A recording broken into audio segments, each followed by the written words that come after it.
মহেশ রাজীবপুর গ্রামে থাকে। রাজীবপুর গ্রামের দৃশ্যটি ছিল বনবাদারে ভরা, তাই রাজীবপুরকে বলা হয় একটা ভুতুড়ে গ্রাম।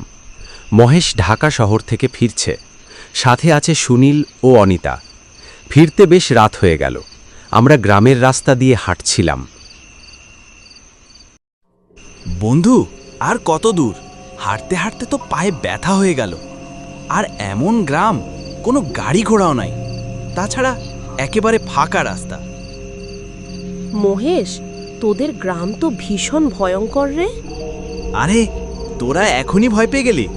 আর আমার বাড়ি দেখলে তো ভয়ে বের হবি না। আমি বাবা তোদের বাড়িতে একবার ঢুকতে পারলে আর বের হব না। কথা বলতে বলতে এগিয়ে গেল। এদিকে মহেশের বাড়ি এক নির্জন জঙ্গলের গভীরে। সেখানে কেউ থাকে না, শুধু তার বাড়ির চাকর হাবু চাচা ছাড়া। হাবু চাচা সেই ছোটবেলা থেকেই মহেশকে লালন পালন করে আসছে, কারণ মহেশের আব্বা আম্মা আমেরিকাতে থাকেন। হাবু চাচা বলতে লাগলো, না, ওলাটা সেই কহনাওনের কথা কইছিল, কিন্তু এখনো আইলো না। কি করতাছে রাস্তায় কে জানে। ইতিমধ্যে মহেশ ও তার বন্ধুরা গেটের সামনে।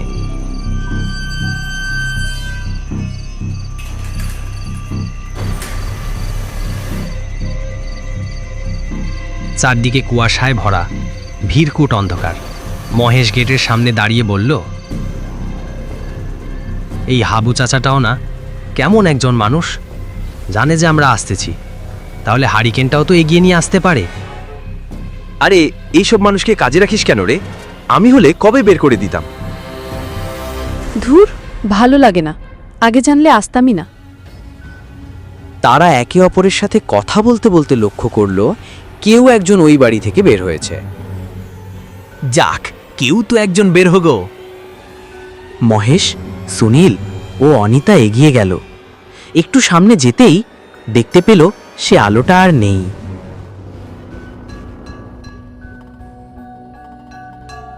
আরে, সে আলোটা কোথায় গেল? আরে ভাই, আমার তো হাত পা কাঁপছে, দাঁড়ো তো, চল, জানি না ওটা কি ছিল। মহেশ বাড়িতে প্রবেশের জন্য দরজার কড়া নাড়ালো।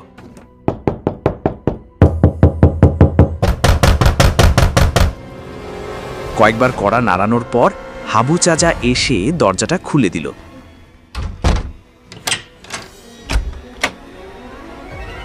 বাবা, তুমি আইসো? আমি সেই কখন থেকে অপেক্ষা করতাছি।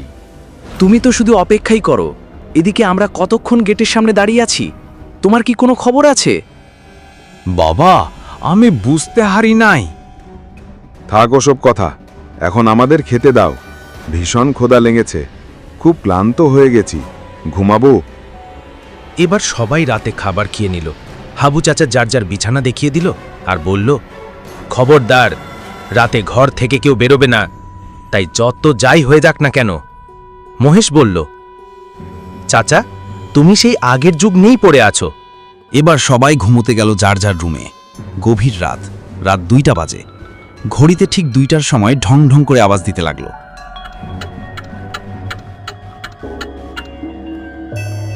ঠিক তখনই বাহির থেকে আওয়াজ আসলো, ভয়ঙ্কর আওয়াজ, সাথে অট্টহাসির শব্দ। কাউকে ছাড়বো না, সবাইকে মেরে ফেলবো।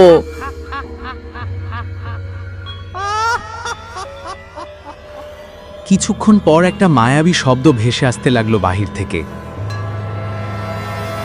অনিকার পুরো ঘরটা ধোঁয়ায় ভরে গেল। অনিকা চিন্তা করল এই ধোঁয়া কোথা থেকে আসছে। অনিকা হাবু চাচার কথাকে উপেক্ষা করে কটকট কটকট করে দরজাটা খুলল এবং আস্তে আস্তে সিঁড়ি বেয়ে নিচে নেমে আসলো।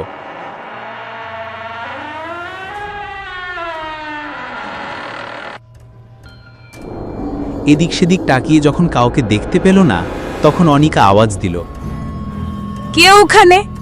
কে ওখানে? এই যে শুনছেন, কেউ কি আছেন ওখানে? অনিকা কাউকে দেখতে পেল না। সে যখন ফিরতে যাবে এমন মুহূর্তে জানালার দিকে নজর পড়ল।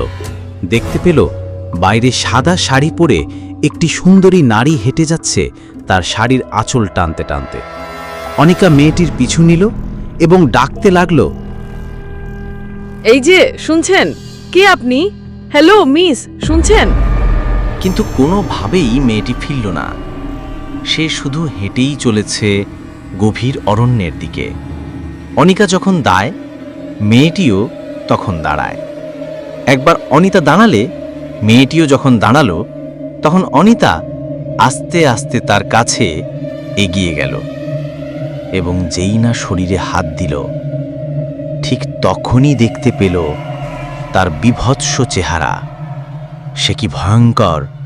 মেয়েটি যেদিকে হাঁটছিল সেই দিকেই ফিরে থাকা অবস্থায় শুধু মাথাটা ঘুরিয়ে অনিকার দিকে তাকালো এবং ভয়ঙ্কর স্বরে বলল,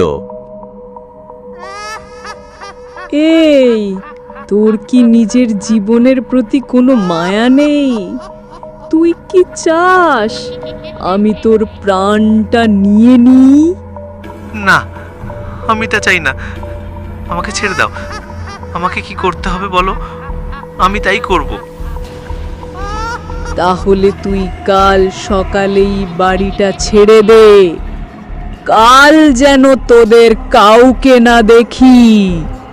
অনিকা যখনই তার কথা শুনল এবং তার বীভৎস চেহারা দেখতে পেল, অমনি মাথাটা ঘুরিয়ে লুটিয়ে পড়ল মাটিতে।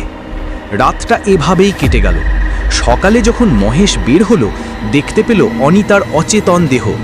চিৎকার করে সবাইকে ডাক দিল, আরে তোরা কে কোথায় আছিস? এগিয়ে আয়, দেখ অনিতার কি অবস্থা। সুনীল, হাবু চাচা সবাই ছুটতে ছুটতে চলে এলো। সবাই মাথায় পানি দিয়ে অনিতাকে সুস্থ করে তুলল। হাবু চাচা অনিতাকে বলল, তোমার কি হয়েছিল মা? তুমি তো ঘরে ছিলে, এখানে আসলে কি করে? এখানে কেউ আছে, এখানে কেউ আছে। এখানে কে আছে অনিতা? কই, এখানে তো কেউ নেই। আমি এখানে থাকবো না। আমি ভীষণ ভয়ঙ্কর কিছু রাতে দেখেছি সুনীল। আমি চলে যাব, এক্ষুনি চলে যাব এখান থেকে। অনিতা উঠে মাটি ছেড়ে ঘরে গিয়ে নিজের ব্যাগ গুছিয়ে নিল। সুনীল ও মহেশও গুছিয়ে নিল। তাদের যদিও কিছুদিন থাকার ইচ্ছা ছিল, তবুও যেতে হবে, কারণ তাদের বান্ধবী অনিতা ভীষণ ভয়ে আছে। তাই তারা বিদায় নিল। চাচা, আসি, সাবধানে থাকবেন। বাবা, ভালো তাহো তোমরা সবাই। এইখানে আর আইসো না। আমার জীবনের আর কয়দিনই বা বাহি জীবনটা আমি এইখানেই কাটাইতে চাই। সবাই শহরে চলে গেল, শুধু পড়ে রইল ওই ভাঙা বাড়িতে হাবু চাচা। হাবু চাচার মৃত্যুর পর ওইখানে আর কেউ যায় না। তবে শোনা যায় যে ওই বাড়ির পাশ থেকে কেউ গেলে সে নাকি হারিয়ে যায়, তাকে আর কোনোদিনও খুঁজে পাওয়া যায় না। বন্ধুরা, আমার গল্পটি যদি আপনাদের ভালো লাগে, তাহলে আমার চ্যানেল সাবস্ক্রাইব করে কমেন্ট করে জানান যে গল্পটি কেমন লেগেছে। ধন্যবাদ সবাইকে।